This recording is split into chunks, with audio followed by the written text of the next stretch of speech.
Hi hello नमस्कार मंडळी, स्वागत आहे तुमचे आपले दी सिंपल वर्ड या मराठी युट्यूब गार्डनिंग चॅनलमध्ये। मंडळी, उन्हाळ्यात माणसांना जसा उष्णतेचा त्रास होत असतो त्याच पद्धतीने झाडांवर आणि प्राण्यांवर देखील त्याचा परिणाम होत असतो। आपण घराच्या आसपास कुंडीमध्ये जी काही झाडं लावलेली असतात ती भर दुपारी तीव्र उन्हामध्ये थोडी सुकल्यासारखी होत असतात, तर मात्र या रोपांना हिरवगार ठेवण्यासाठी काय करायला हवं? सो यावर अगदी साधा सोपा असा उपाय मी आज तुमच्याशी घेऊन आलेली आहे। सो मंडळी, मी राजश्री पाटील स्वागत करते तुमच्या आपल्या दी सिंपल वर्ड या मराठी युट्यूब गार्डनिंग चॅनलमध्ये। मंडळी, आज आपण अगदी साधा सोपा असा उपाय पाहणार आहोत। मंडळी, जसं कांदा हा आपल्या शरीराला थंड ठेवण्याचं काम करत असतो त्याचप्रमाणे तो झाडांवरही काम करत असतो। कांद्याचा गुणधर्म हा थंड असतो, हे तर आपणा सर्वांना माहीतच आहे।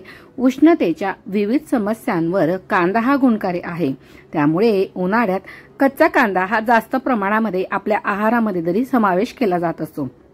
मात्र याच्या ज्या साली असतात त्या काही कामाच्या नाहीत असा विचार करून आपण मात्र त्या टाकून ठेवत असतो, पण या सालींचा चांगला परिणाम झाडांवर कसा होतो ते आज आपण पाहणार आहोत। सो अशा प्रकारे मी या ठिकाणी संपूर्ण कांद्याच्या आणि थोड्या लसणाच्या देखील साली अशा प्रकारच्या जी काही आपली नेट बॅग असते त्यामध्ये मी या सर्व कलेक्ट करून ठेवलेल्या होत्या। सो मंडळी, आपल्याला प्लांट्सला ग्रीन ठेवण्यासाठी या सालींपासून एक उपयुक्त असं खत तयार करायचं आहे। मंडळी, तुम्ही म्हणणार की ओनियन पील लिक्विड फर्टिलायझर यामध्ये वेगळं असं काय आहे? ते तर सर्वांनाच माहित आहे आणि सर्वजण ते करत देखील असतील की ज्या काही ह्या साली असतात त्यांना 12 ते 24 तासासाठी तुम्ही पाण्यात भिजत ठेवत असणार, नंतर ते पाणी डायल्यूट करून तुम्ही झाडांना देत असणार। पण मंडळी, यामध्ये एक थोडं म्हणजे किचकट असं किंवा एखाद्यांना या उग्र वासाचा देखील त्रास होत असतो, म्हणून बरेच लोक किंवा ज्यांना जास्त वेळ नसतो त्यामुळे हे लोक अशा प्रकारची जी काही लिक्विड फर्टिलायझर असतात त्यांना अवॉइड करत असतात। पण सर्वात सोपी ट्रिक जी आहे ना ती या ठिकाणी मी वापरलेली आहे। तुम्ही देखील तुमच्याकडे अशा रेफ्रिजरेटरमध्ये आपण अशा प्रकारच्या सर्रास असा नेट बॅगचा वापर करत असतो।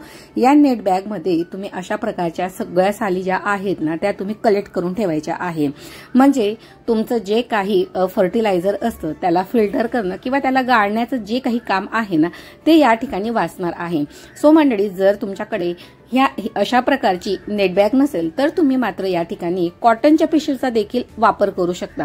आता जर तुमच्याकडे कॉटनची पिशवी देखील नसेल तर सरळ कॉटनचा एखादा रुमाल असेल किंवा ओढणी असेल त्यामध्ये या साली बांधायच्या, त्याची पुरसंडी तयार करायची आणि अशा प्रकारे आपण एखाद्या प्लास्टिक कंटेनर किंवा एखाद्या अशा बकेटमध्ये ती आपल्याला सोडून द्यायची आहे।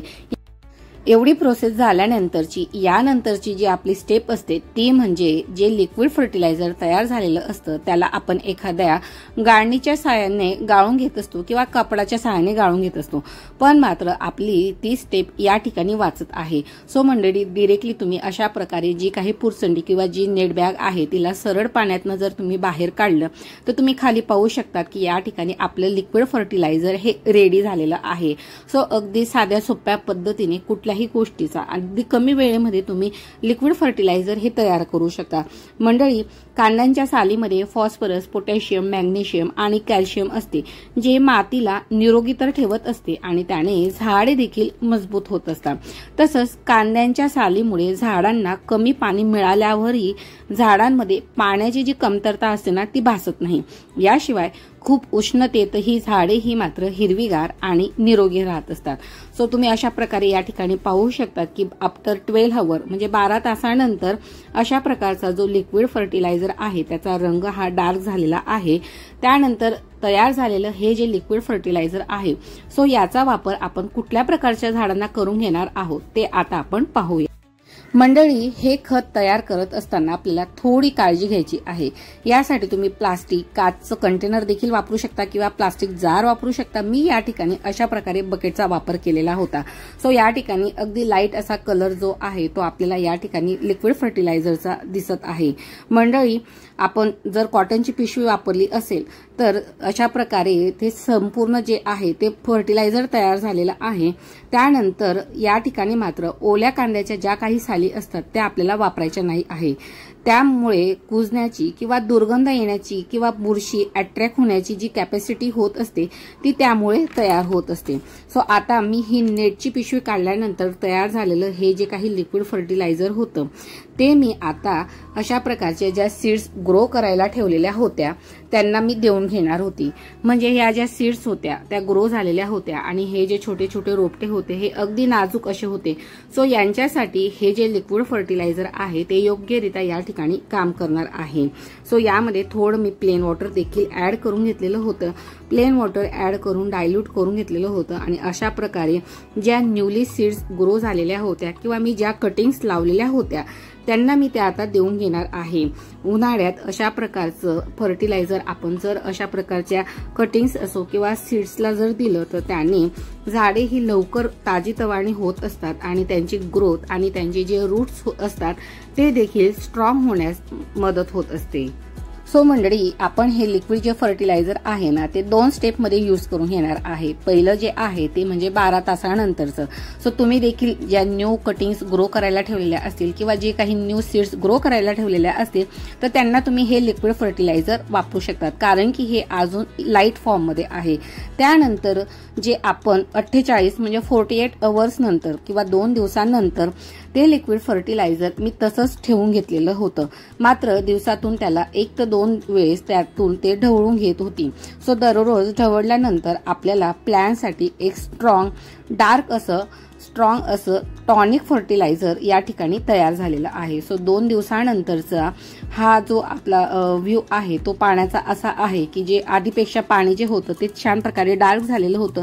सो अशा प्रकारे मी जी नेटची बॅग होती ती पूर्ण प्रकारे अशी स्क्वीज करून घेतलेली होती की जेही न्यूट्रिएंट्स होते ते संपूर्ण या पाण्यामध्ये डायल्यूट होऊन जाते। त्यानंतर तुम्ही पाहू शकता की आधीच्या आणि आताच्या पाण्याचा रंगामध्ये फरक दिसत आहे। त्यानंतर साईडला मी या ठिकाणी प्लेन वॉटर जे घेतलेलं होतं ते डायल्यूट करण्यासाठी घेतलेलं होतं। सो या ठिकाणी आपल्याला पाणी हे गाळून घेण्याची जी काही स्टेप आहे ती मात्र आपण या ठिकाणी स्किप केलेली होती। सो आता झाडांना देण्यापूर्वी जर 1 ग्लास स्ट्रॉंग फर्टिलायझर असेल तर त्यामध्ये आपल्याला 5 ग्लास प्लेन वॉटर ऍड करून त्याला डायल्यूट करून घ्यायचं आहे। सो मी अशा प्रकारे या ठिकाणी डायल्यूट करून ते फर्टिलायझर इतर झाडांना देऊन घेणार आहे। मंडळी, हे फर्टिलायझर सकाळी लवकर आणि संध्याकाळी मात्र लेट आपल्याला द्यायचं आहे। उन्हात किंवा दुपारच्या वेळेस मात्र हे फर्टिलायझर देऊ नये।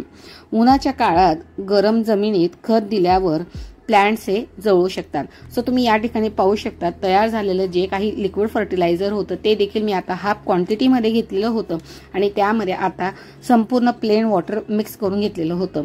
सो या ठिकाणी माझी ही जी बॉटल आहे ज्याच्याने मी पाणी देत आहे ती संपूर्ण 5 लिटरची आहे। सो अशा प्रकारे या ठिकाणी डायल्यूट केलेलं जे काही लिक्विड फर्टिलायझर आहे ते मी आता झाडांना मंडळी अशा प्रकारे या ठिकाणी तयार झालेलं हे लिक्विड फर्टिलायझर झाडांना थंड ठेवण्याचं तर काम करणार आहे। सो कांद्याचा वापर आपण करायचा आणि सालींचा वापर मात्र आपल्याला आपल्या झाडांसाठी करून घ्यायचा आहे, जेणेकरून ते देखील उन्हाच्या तडाख्यापासून मात्र नक्कीच वाचतील। त्याचप्रमाणे त्यांना आवश्यक असलेले जे काही न्यूट्रिएंट्स आहेत जसे की फॉस्फरस, पोटॅशियम, मॅग्नेशियम आणि कॅल्शियम ज्याची कमतरता ही झाडांमध्ये वेळोवेळी होत असते ती कमतरता भरून काढण्याचं काम हे लिक्विड फर्टिलायझर करून घेणार आहे। सो अगदी निःशुल्क असं झटपट तयार होणारं 1ही रुपया खर्च न करता तुम्हाला उन्हाळ्यामध्ये हे फर्टिलायझर अगदी योग्य रूपाने आणि योग्य पद्धतीने झाडांना देऊन घ्यायचं आहे आणि त्यापासून झाडांवर कुठल्या प्रकारचा रिझल्ट आला आहे ते देखील मला कमेंट सेक्शनमध्ये लिहायला अजिबात कंटाळा करायचा नाही आहे। आय होप मंडळी आजचा हा व्हिडिओ आणि व्हिडिओतील दिलेली माहिती तुम्हाला योग्य किंवा तुम्हाला थोडी जरी हेल्पफुल ठरली असेल तर मात्र व्हिडिओला एक लाईक करायला अजिबात कंजूसी करू नका। व्हिडिओ नसेलही आवडला तरी देखील मात्र भरभरून व्हिडिओला लाईक करा, कारण की असेच नवनवीन आणि माहितीपूर्वक मराठीतून गार्डनिंगचे व्हिडिओ मी तुमच्यासाठी घेऊन येत असते। आणि अजूनही तुम्ही जर दी सिंपल वर्ड या मराठी यूट्यूब गार्डनिंग चॅनलला सबस्क्राईब केलं नसेल तर वाट कसली पाहताय, लगेच सबस्क्राईब बटन प्रेस करून त्यासमोरील बेल आयकॉन प्रेस करून त्यासमोरील ऑलचा ऑप्शन सिलेक्ट करा, जेणेकरून येणारा पुढचा गार्डनिंगचा व्हिडिओ तुम्ही माझा मिस करणार नाही। चला तर मग भेटूया पुन्हा एका नवीन आणि